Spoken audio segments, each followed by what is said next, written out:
할렐루야. 6월 5일 수요일 말씀 묵상을 시작하겠습니다. 사도신경으로 우리의 신앙을 고백합니다. 나는 전능하신 아버지 하나님 천지의 창조주를 믿습니다.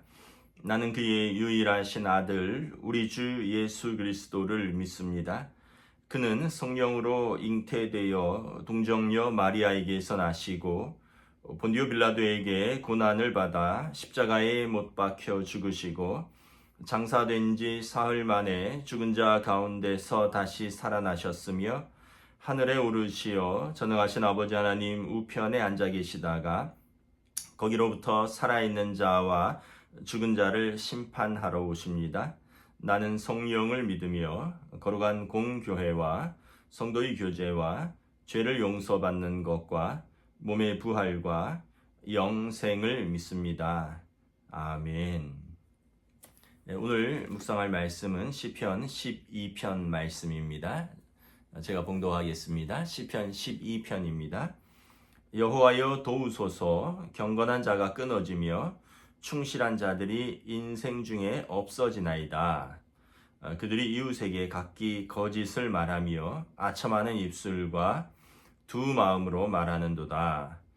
여호와께서 모든 아첨하는 입술과 자랑하는 혀를 끊으시리니 그들이 말하기를 우리의 혀가 이기리라. 우리의 입술은 우리 것이니 우리를 주관할 자 누구리요 함이로다. 여호와의 말씀에 가련한 자들의 눌림과 궁핍한 자들의 탄식으로 말미암아 내가 이제 일어나 그를 각각 그가 원하는 안전한 지대에 두리라 하시도다. 여호와의 말씀은 순결하여 흙도가니에 7번 단련한 은 같도다. 여호와여 그들을 지키사 이 세대로부터 영원히 보존하시리이다. 비열함이 인생 중에 높임을 받는 때에 악인들이 곳곳에서 날뛰는도다. 아멘. 오늘 또 좋은 날을 허락하셨습니다. 하나님께서 이 좋은 날에 또 우리에게 선물과 같이 주신 이 일상에 은혜와 평강으로 가득 차시기를 축복합니다. 오늘 시편 12편 말씀은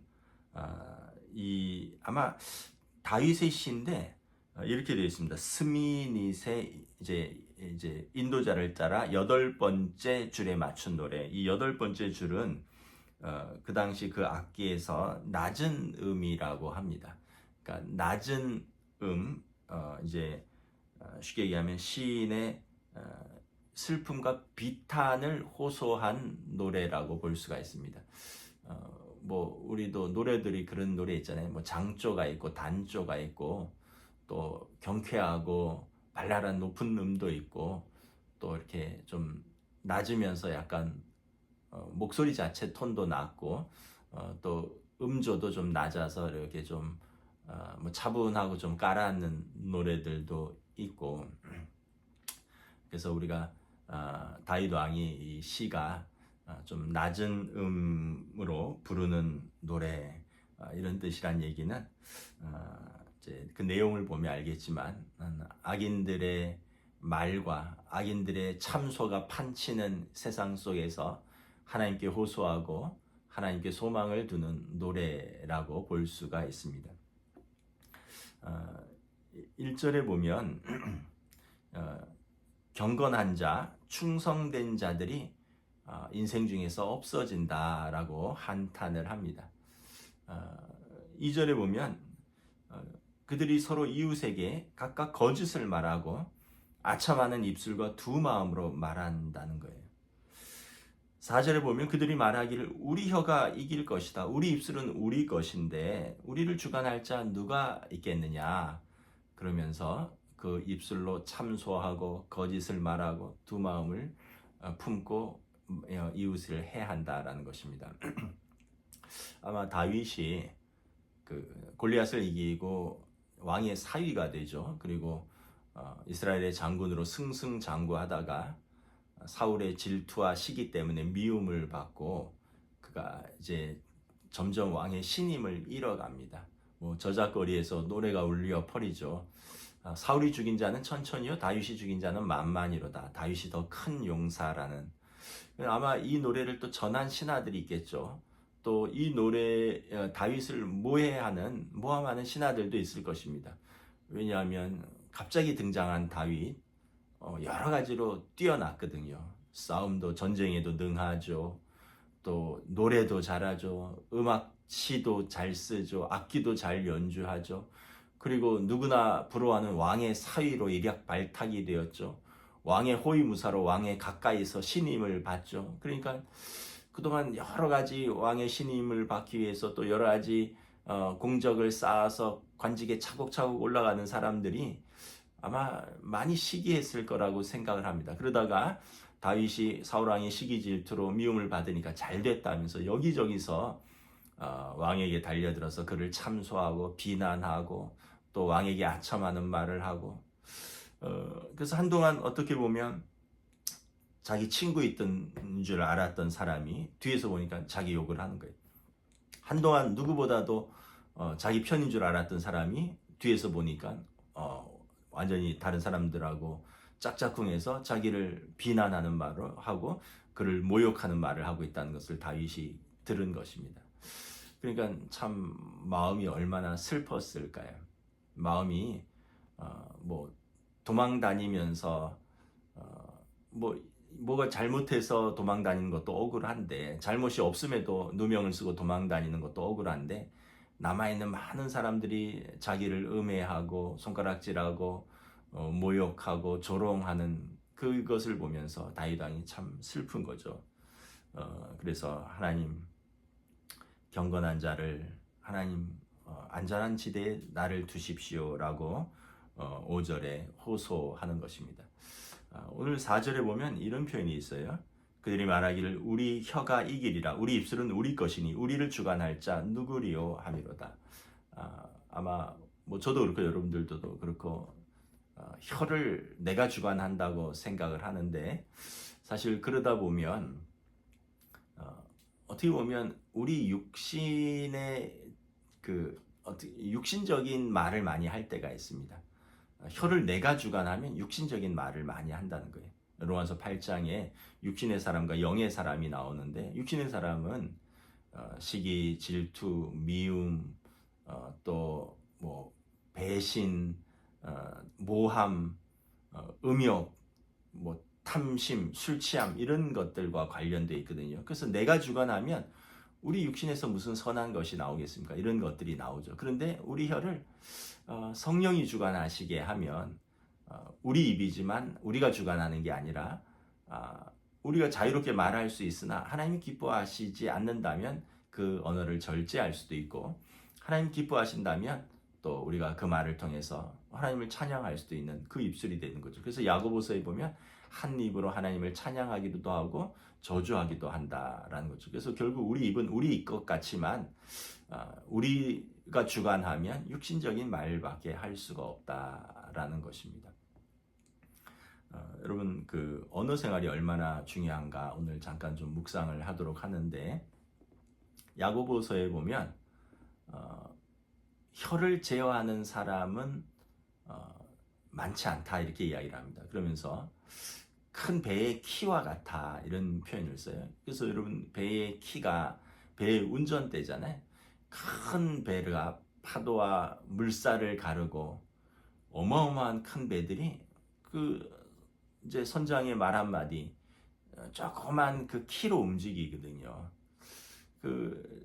제가 예전에 신입 현대상선에 입사했을 때 현대중공업 견학을 갔었는데 그 배를 건축하는 현장을 좀 봤어요.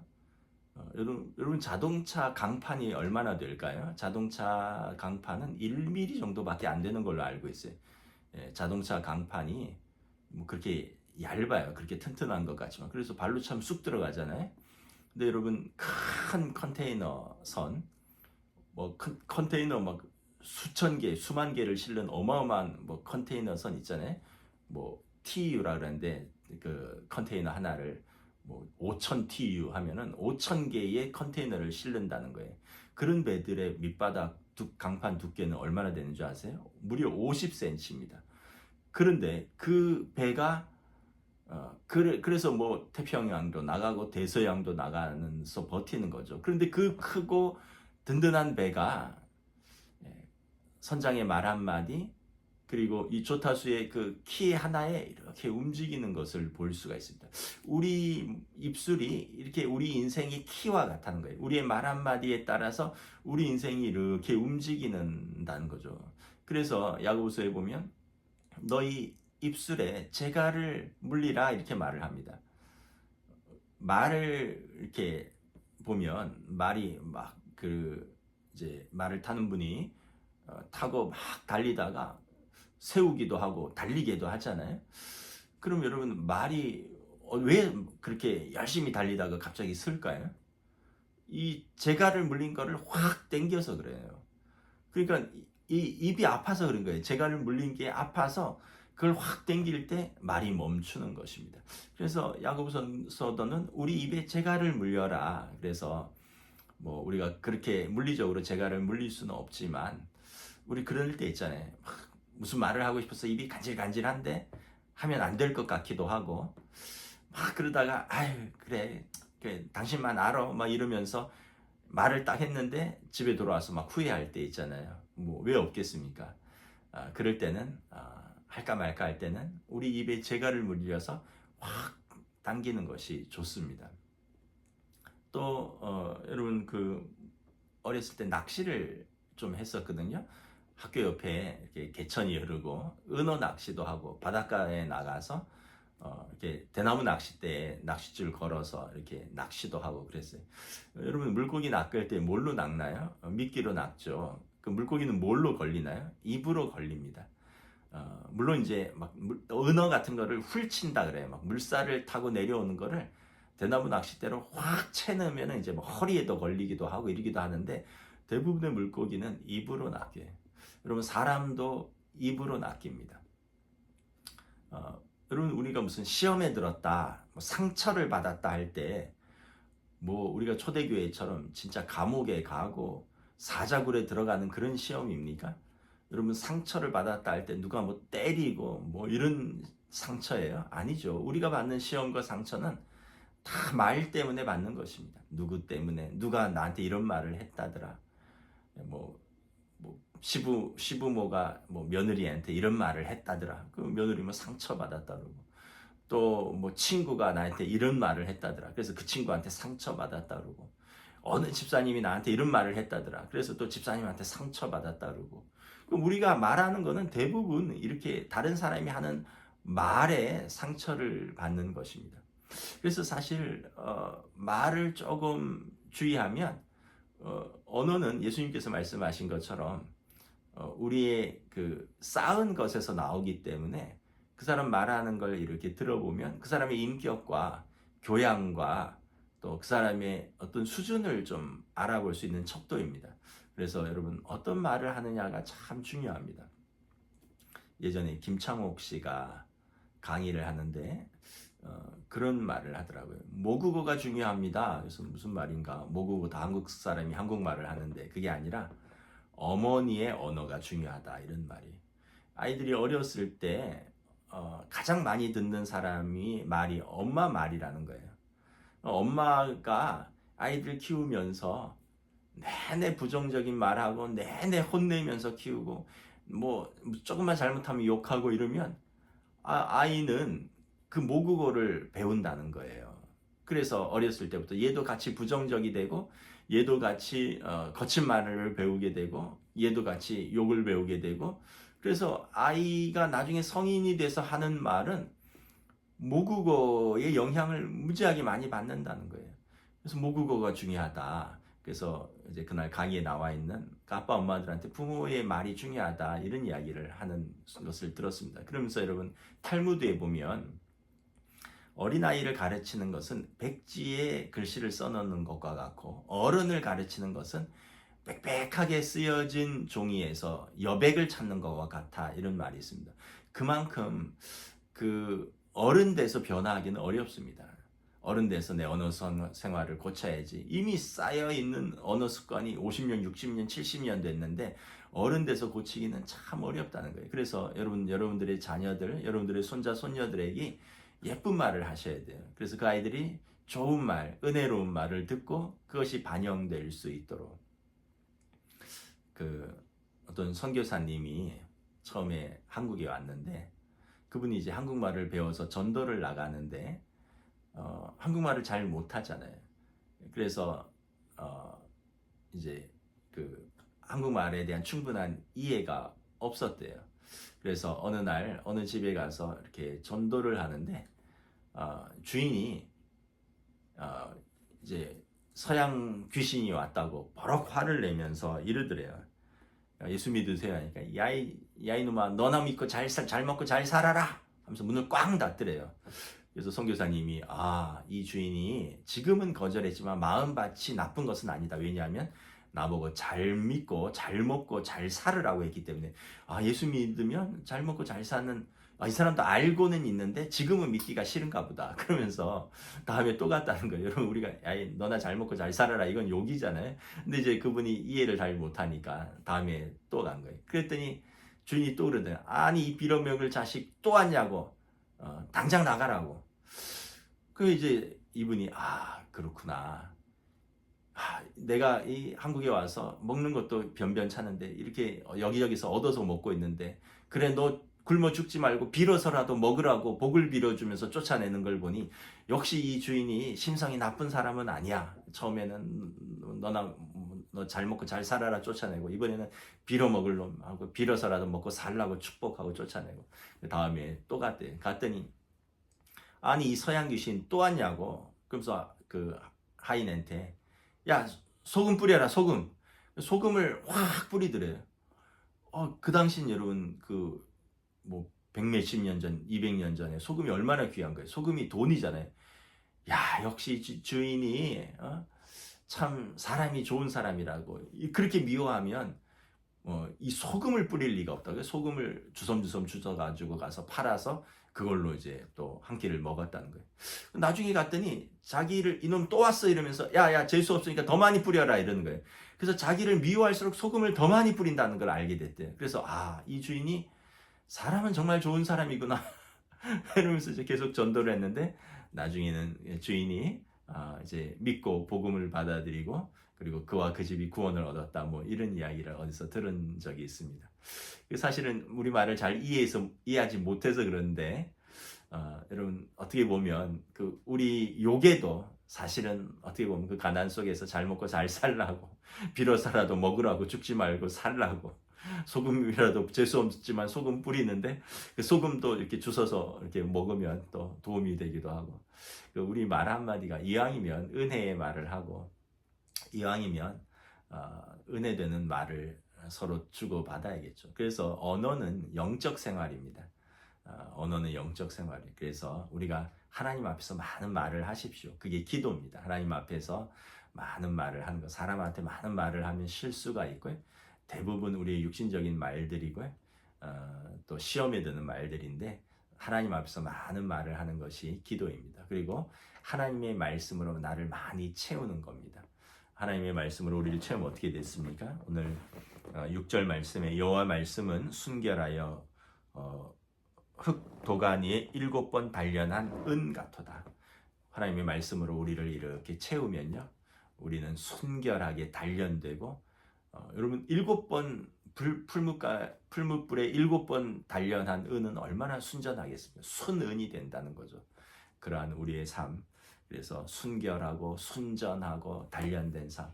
하나님 앞에서 말을 많이 하는 그래서 은혜의 사람 또 영적인 언어 생활을 저와 여러분이 해갈 수 있기를 원합니다. 오늘 다윗처럼 자기 입술은 우리 것이니 우리 입술을 누가 주관하려 하면서 아무렇게나 말하면서 하나님 앞에서 또 사람들 앞에서 우리의 언어가 어떤 판단을 받을까 생각하면 우리가 진실로 두렵고 떨리는 것이죠. 여러분 또 오늘 하루도 또 남은 주일날까지 3일간도 여러분 은혜의 말을 하시고 은혜의 말들 속에서 여러분 또 하나님 앞에서 순전하고 순결하게 또 세워지시는 하루하루 되시길 주님의 이름으로 축복합니다. 기도하겠습니다. 하나님의 은혜를 감사합니다. 오늘 다윗 왕이 참으로 경건한 자들이 끊어지고 그래서 정직한 자들이 그 아첨하는 말과 비방하는 말과 또 악독이 가득한 말들로 인하여 고통당하고 있습니다. 하나님 나를 안전한 곳에 두십시오. 호소하는 이 시편 12편을 보면서 우리의 언어 생활은 어떠한가 다시 한번 돌아봅니다. 야고보 사도가 말씀한 것처럼 우리가 한 입으로 하나님을 찬양할 수도 있고 저주할 수도 있고 한 입으로 우리가 다른 사람을 세울 수도 있고 다른 사람을 무너뜨릴 수 있다는 것을 기억하면서 우리의 언어 생활은 영적 생활이기에 하나님 앞에서 말하고 하나님의 말씀으로 채워지고 그래서 우리에게 주신 사람들을 은혜로 세우는 복된 입술로 복된 삶으로 인도하여 주시옵소서. 감사를 드리오며 우리 주 예수 그리스도 이름으로 기도드리옵나이다. 아멘. 네, 여러분 오늘도 평안하시기를 축복합니다.